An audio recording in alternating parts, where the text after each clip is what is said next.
পয়লা বৈশাখ লিখেছেন কবির চৌধুরী।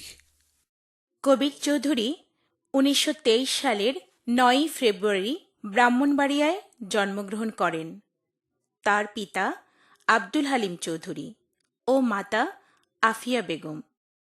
কবির চৌধুরী ১৯৩৮ সালে Dhaka collegiate school থেকে প্রবেশিকা ও ১৯৪০ সালে ঢাকা ইন্টারমিডিয়েট কলেজ থেকে উচ্চ মাধ্যমিক পাশ করেন।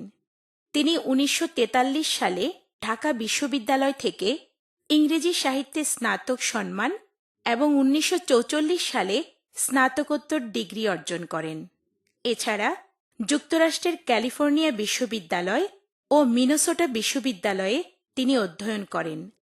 চাকুরি ও অধ্যাপনা করে তার কর্মজীবন শেষ হয়। ঢাকা বিশ্ববিদ্যালয়ের অধ্যাপক হিসাবে তিনি অবসর গ্রহণ করেন। তিনি জাতীয় অধ্যাপক উপাধিতে ভূষিত হন। তিনি শিক্ষাবিদ, প্রাবন্ধিক ও অনুবাদক হিসাবে খ্যাতি অর্জন করেন। প্রগতিশীল অসাম্প্রদায়িক একটি আধুনিক রাষ্ট্র ব্যবস্থা প্রতিষ্ঠার জন্য তিনি আজীবন সংগ্রাম করে গেছেন। তার উল্লেখযোগ্য রচনা ছয় সঙ্গী, প্রাচীন ইংরেজি কাব্য সাহিত্য, আধুনিক মার্কিন সাহিত্য, সাহিত্যকোষ, স্তদাল থেকে প্রুস্ত, পুশকিন ও অনন্য, বঙ্গবন্ধু শেখ মুজিব, মুক্তিযুদ্ধ চর্চা, ছোটদের ইংরেজি সাহিত্যের ইতিহাস, ছবিকথা সুর, শহীদের প্রতীক্ষায়।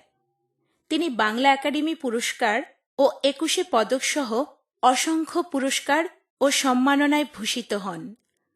কবির চৌধুরী ২০১১ সালে পরলোক গমন করেন।